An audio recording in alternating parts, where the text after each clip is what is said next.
Kalau Nabi Muhammad SAW tidak pernah lakukan maulid, kenapa anda lakukan? Apa maunya gitu loh.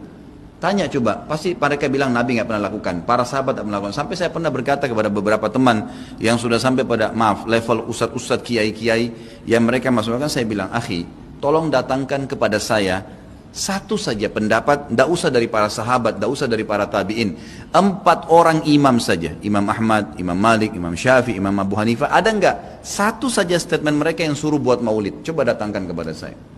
Tidak pernah ada, satu pun tidak ada statement mereka. Dan itu muncul justru setelah mereka meninggal. Imam Abu Hanifah meninggal tahun 150 Hijriah, Imam Malik meninggal 179 Hijriah, Imam Syafi'i meninggal 204, Imam Ahmad meninggal 240 Hijriah.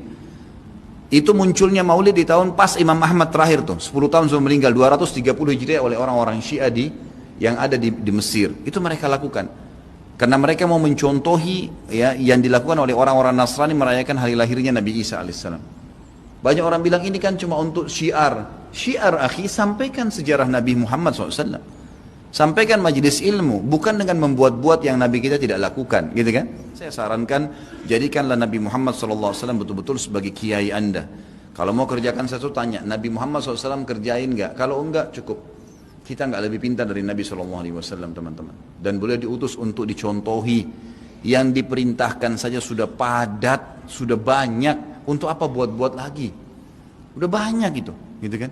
Dan anehnya teman-teman yang buat acara maulid ini, subhanallah, banyak sunnah Nabi yang ditinggalin. Banyak, melimpah sunnah Nabi nggak dikerjakan. Banyak sekali, kita temukan kukunya masih panjang, hal yang kecil. Istrinya belum pakai jilbab, dia masih belum datang ke masjid sholat 5 waktu, banyak.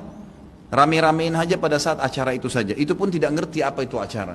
Datang baca salawat, berdiri tengah-tengah, padahal dianggap ruhnya Nabi SAW sedang lewat tuh. Itu keyakinan mereka itu. Coba tanyain gitu kan, memang sudah begitu. Jadi tidak cukup dengan kata-kata baik.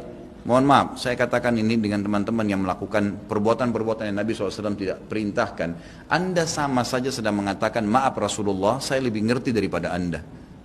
Nabi SAW tidak perintahin kita kerjain, jadi kita lebih ngerti dong dari Nabi. Gitu kan? Padahal kita disuruh menjadikan Nabi Muhammad SAW sebagai suri tauladan. Yang disuruh saja, jangan tambah-tambah, cukup. Cukup.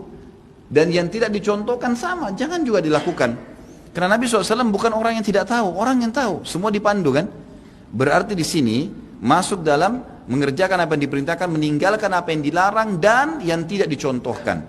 Karena di sini dilarang itu bisa Nabi SAW larang atau Nabi SAW sengaja tidak lakukan untuk menunjukkan kalau itu tidak boleh. Kan seperti itu. Semoga Allah berikan hidayah.